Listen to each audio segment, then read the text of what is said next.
And you know, we've been talking extensively about the flooding in homes in Leominster and other communities, and that can pose some health concerns. Here to talk about that is Dr. Todd Ellerin, Vice Chairman of the Department of Medicine at South Shore Health. Good to see you, Doctor.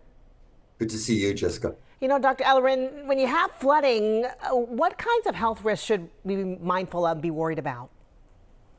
Yeah, I mean, Mother Nature is throwing at us things that we can't handle right now. And with floods, there's definitely physical issues that we have to deal with. There's the initial, immediate, intermediate, and long term. Initially, you have to worry about drowning, right? That's really important.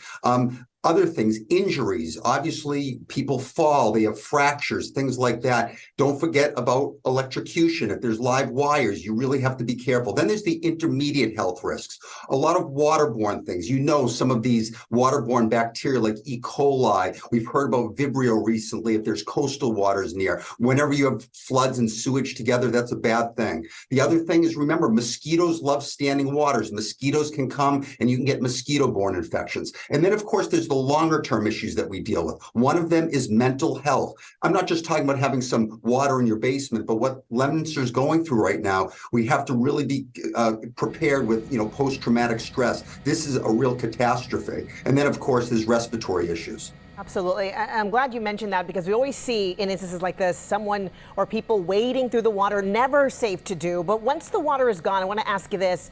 Of course, there's the risk of mold as well. What do people need to know about that?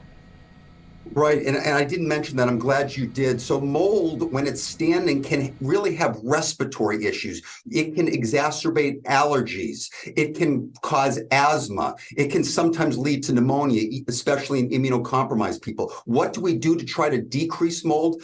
Get the water out as quickly as possible, especially if standing water is there for 48 hours or more. Mold can occur.